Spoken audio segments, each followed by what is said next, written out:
તો ફ્રેન્ડ્સ, આજે આપણે બનાવીશું ગાર્લિક બ્રેડ. એના માટે મેં એક પ્લેટ લઈ લીધી છે. હવે એમાં એડ કરીશું બટર.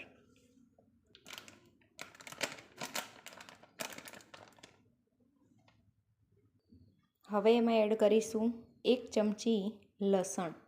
લસણને મેં એકદમ વાટીને લીધું છે. 1 ચમચી ઓરેગાનો, 1 ચમચી ચીલી ફ્લેક્સ. હવે એમાં એડ કરીશું ચીઝ ક્યુબ, જે 2 નંગ જેટલા મેં લીધા છે. એને આ રીતે છીણીને યુઝ કરીશું.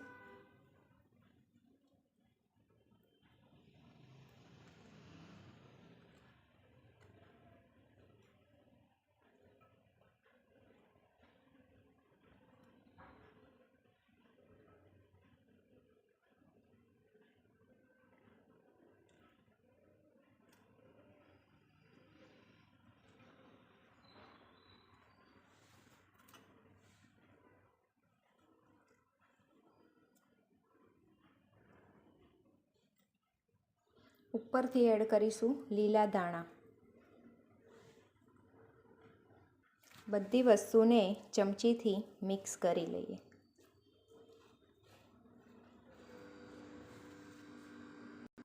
આ રીતે મેં બધી વસ્તુને મિક્સ કરી લીધી છે. તો હવે એને બ્રેડ પર લગાવી દઈએ.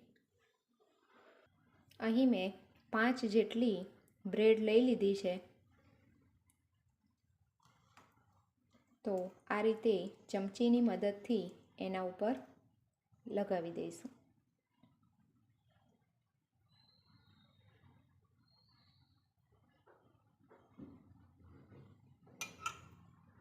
આ રીતે મેં બધી બ્રેડ પર લગાવી દીધું છે. તો હવે એના ઉપર એડ કરીશું મોઝરેલા ચીઝ.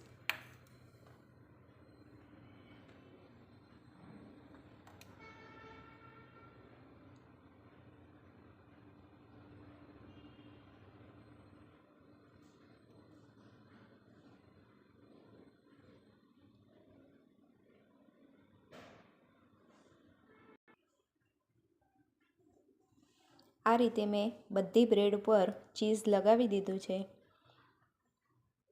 તો હવે એના ઉપર એડ કરીશું થોડા એવા ચીલી ફ્લેક્સ.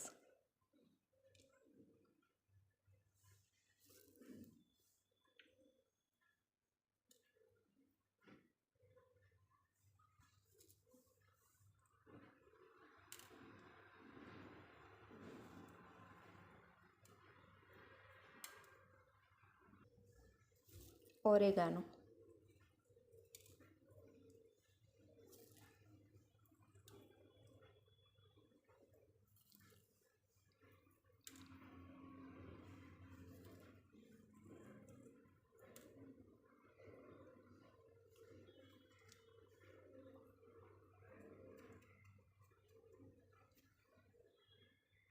ગાર્લિક બ્રેડને શેકવા માટે મેં અહીં એક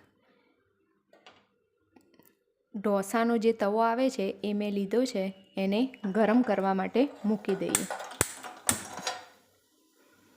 ગેસની ફ્લેમ સ્લો રાખવાની, જેથી નીચે ચોંટી ના જાય. અને બધી બ્રેડને આ રીતે સાઈડમાં મૂકી દેવાની. અહીં આપણે શેકવા માટે ઓવનનો ઉપયોગ નથી કરતા.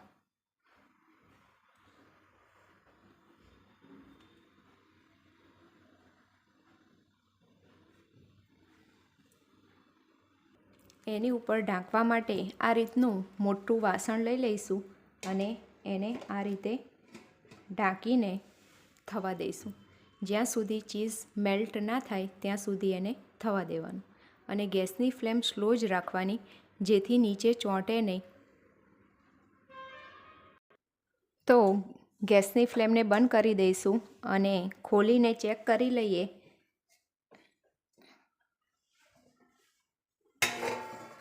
તો સરસ ચીઝ મેલ્ટ થઈ ગયું છે અને નીચેનું પડ પણ ક્રિસ્પી થઈ ગયું છે.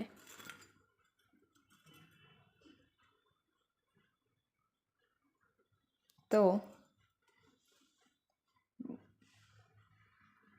એક પ્લેટમાં કાઢી લઈએ. સરસ મજાની ગાર્લિક બ્રેડ બનીને તૈયાર થઈ ગઈ છે. તો હું તમને એક તોડીને પણ બતાવું કે કેટલી ચીઝી બનીને તૈયાર થઈ છે.